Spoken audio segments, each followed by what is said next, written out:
What is management and leadership? Management is the ability to obtain, organize, and distribute resources to accomplish a shared goal. Leadership is the ability to motivate individuals to do things that they would not ordinarily do.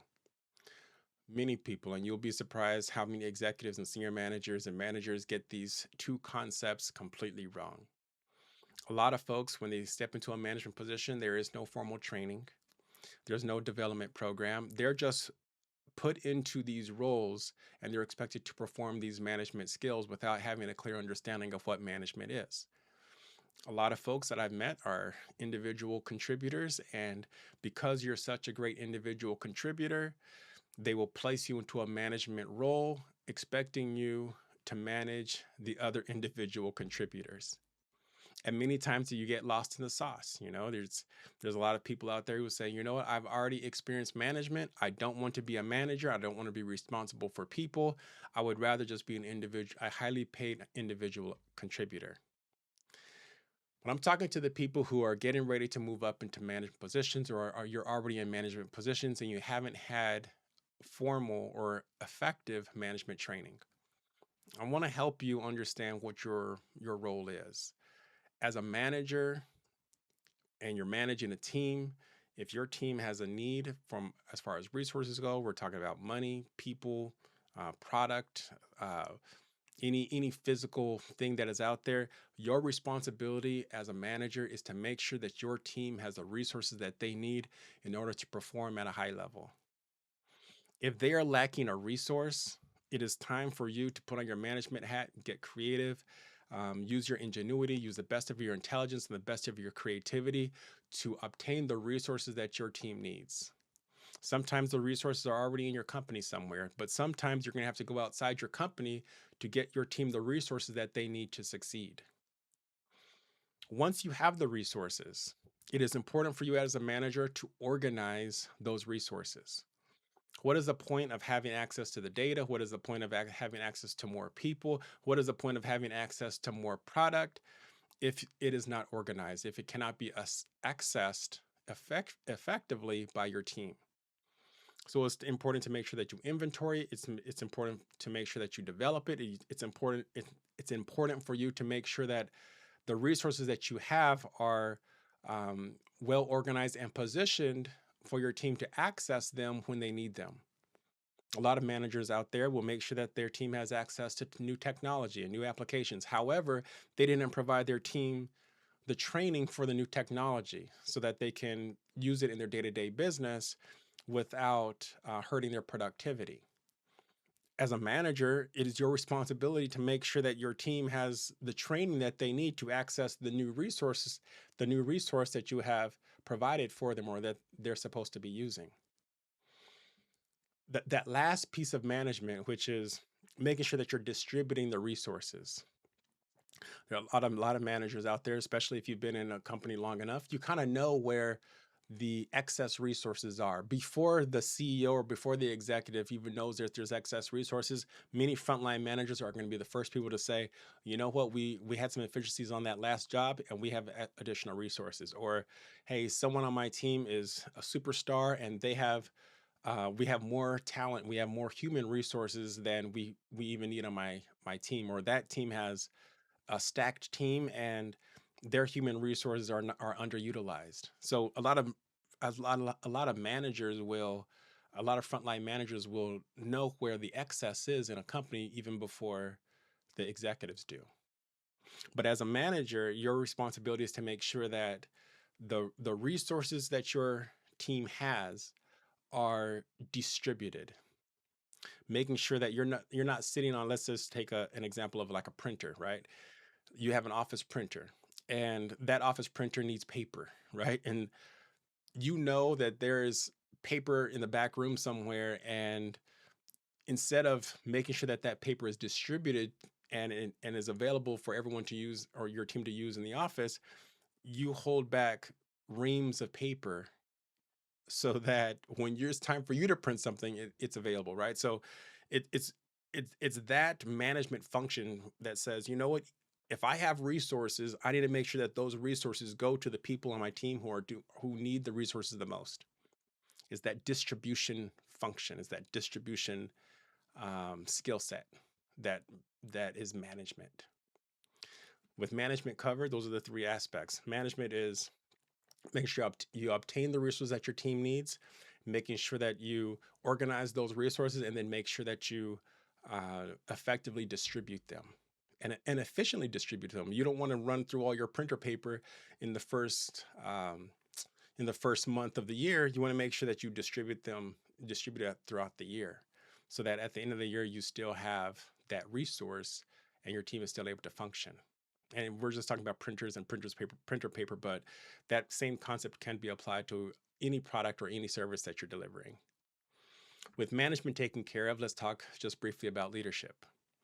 As I said before, leadership is the ability to motivate somebody to do something that they would not ordinarily do. Now, some of you all may be thinking, you know what? If I'm not in a leadership position, or if I don't have a formal leadership role, I'm not a leader. So I don't have to worry about this whole leadership talk. Guess what?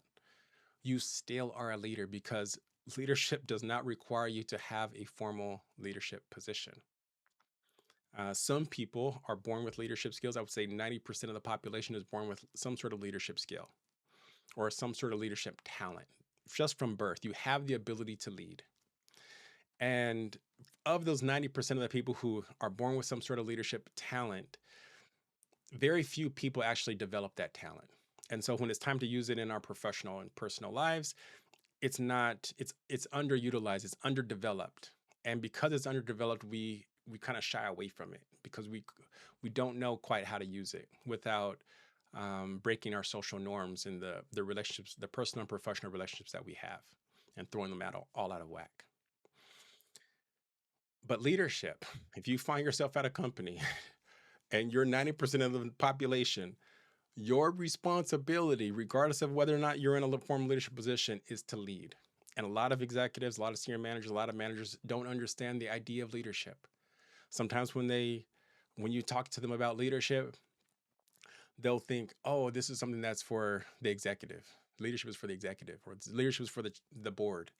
But it's not a concept. It's not a skill that someone who was a new hire just last week, or someone who has only been at the company 2 months or 2 years, it's not a skill set that they should learn.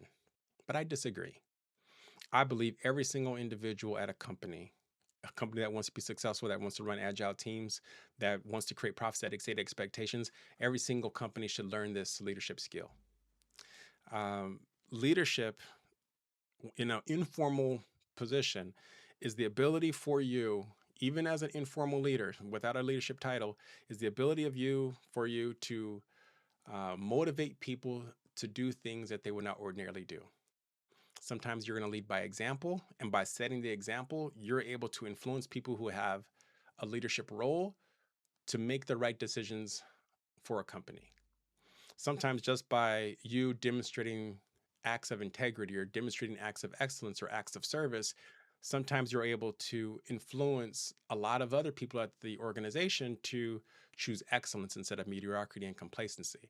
You're able to motivate people to do things that they would not ordinarily do. If you're able to demonstrate, hey, I'm willing to sacrifice, I'm willing to stay at work a little bit longer on some days and leave a little bit earlier on the other days, and I'm willing to be flexible, you may be demonstrating personal sacrifices that you're willing to make, which could influence other people that you're working with to also make personal sacrifices. I've seen this in my life multiple times. I've been in some interesting military units. As an officer in the United States Air Force, I was a space officer, and I remember working very closely with other flight commanders. And when I was working very closely with them, a lot of times we would all get to the office together, and we'd all leave together. It was a little bit camaraderie. But there's been times when I would walk next door and say, "Hey, my man, are you done for the day? Are you finished?" And my buddy, who's a flight commander, would say, "No, I'm not done yet. I still have 8, 9 things, however many things to do." And in those times, of course, I could have just walked out the door and went home early and took care of whatever I wanted to do in my personal life. But in those times, if I could help, I would stay and help. Because I knew by making a sacrifice today, to help out my buddy who has 8, 9 things to do before he has to get home, By setting that example, even though I'm not in a leadership position that he has to report to, even though I'm his peer, I knew by helping him out, I was acting as an informal leader. And by helping him out, it set that example of saying, you know what? If my buddy or my fellow commander or someone in the unit needs something and I need to sacrifice for it, I'm willing to sacrifice. Why? Because there are people out there, aka Kenneth Bowman, who is willing to sacrifice for me. And what type of person would I be if I benefited from the personal sacrifice that Kenneth is willing to make, and I didn't pass that on in some way to someone else at the unit who needs my help? It's this function, it's that mechanism that allows people to exercise leadership, even if they're not in a formal leadership position in an organization. You can exercise leadership by how well you stay committed to your core values and how well you pursue excellence in everything that you do, how well you put the missions, the needs of the mission above your own personal interests, how well you demonstrate that you have integrity and you're willing to do the right thing when no one is watching. Leadership is a concept that does not depend upon a leadership position. It does not depend upon a formal leadership position for you to use it, which is why I believe every single person in these companies that are going to experience extreme growth in the next decade should be teaching their employees management and leadership. A lot of people out there will say, "Yeah, I want my rising managers to have management, and I want my rising leaders to have leadership development." But I believe every single individual at a company should have at least some management and some leadership development training. If they get management training, every single person at the company is going to be a better manager of the resources that they are given.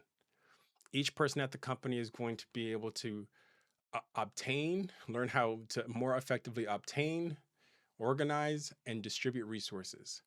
And they'll be able to have that skill set. You'll be able to have that skill set living in each and every single employee, and the company is going to be able to benefit from those the decisions that people are able to make with those new management and leadership skills.